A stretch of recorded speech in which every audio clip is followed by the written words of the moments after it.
This is Optimal Living Daily, episode 455. Do You Need a Bigger Home? By Scott Alan Turner of scottalanturner.com, and I'm Justin Malik. Happy Friday. Welcome to Optimal Living Daily, a podcast with the crazy vision of bringing hundreds of blogs to audio for free, and sometimes even books. As for blogs, I currently read from a bunch of different personal development and minimalism blogs like The Minimalist, Mark and Angel, Derek Sivers, Steve Pavlina, Zen Habits, James Clear, and many, many more. And today is a newer author for this show, Scott Alan Turner. He's got a great podcast called The Scott Alan Turner Show. Highly recommend it, and check out his website too by the same name, scottalanturner.com, because there's a ton of free, awesome content there. But I'll tell you more right after I read this post. So with that, let's get right to it and start optimizing your life. Do You Need a Bigger Home? By Scott Alan Turner of scottalanturner.com. My friend Jeff is in his 70s and now lives the RV lifestyle. He and his wife sold his home, all his possessions, and now drive around in their 400 square foot house on wheels. He said something to me a long time ago which still sticks. Quote, "You spend the first third of your life wanting things, you spend the second third of your life buying those things, then you spend the last third of your life getting rid of all the things you bought," unquote. You've probably heard before about parents who send their kids off to college. Okay, it's time to downsize. Most of us will own a place during our lifetime, so is bigger better? What was it like 200 years ago? I'll never forget my trip to the Ethan Allen Homestead Museum to see what life was like during the Revolutionary War. The original dimensions of the house were 34 feet by 24 feet, roughly 800 square feet. That's 74 square meters for my international friends. The family of 5 slept on a single mattress. However, the small home was situated on 1,400 acres, 566 hectares, the size of a small town. People got by. I don't think children complained back then about not having their own bed. Life occurred in a small house and they probably thought nothing of it. So how did we get here?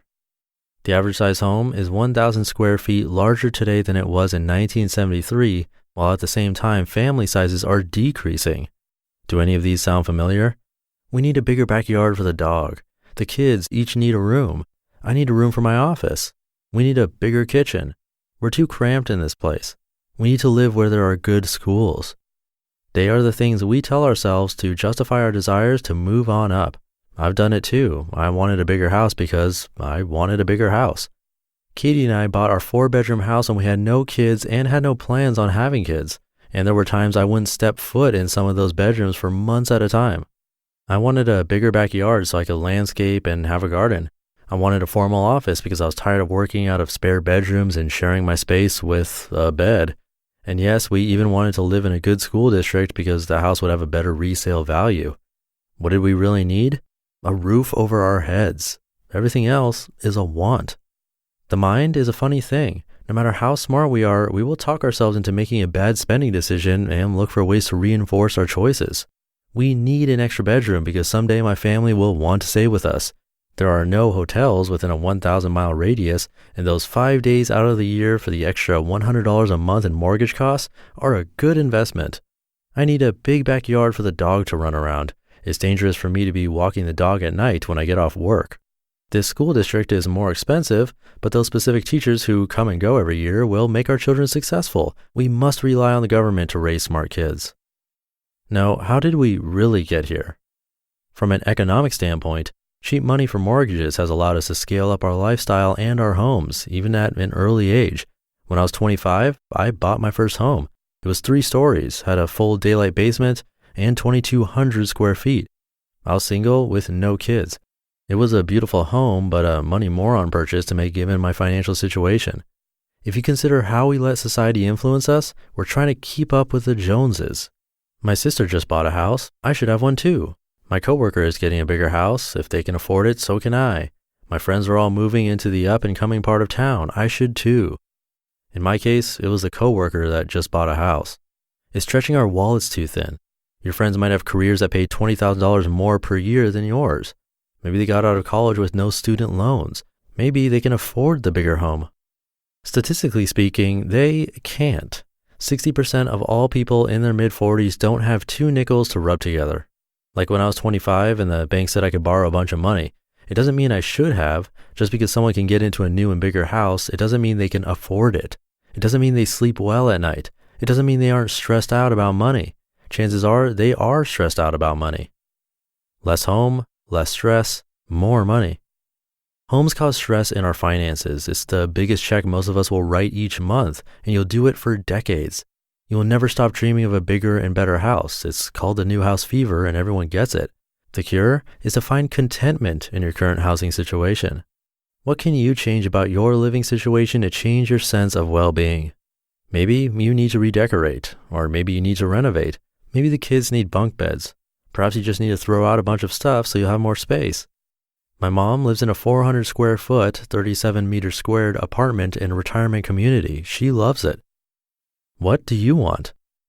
For most of us, we don't need a bigger place. We want a bigger place. And that's good if you've run the numbers and it fits your budget. Some days I want a bigger place, and some days I want a smaller place. Some days I want to stuff a backpack and walk the earth. Not very feasible with a family. If you're hit with the new house fever, take some time to separate your wants and needs. And keep in mind what my friend Jeff said. You might be in the accumulation phase of your life now, but someday you'll want less. And that includes having less house at some point down the road. You could save a lot of money and movie expenses by picking out the kind of house you'll wish later on you had bought in the first place.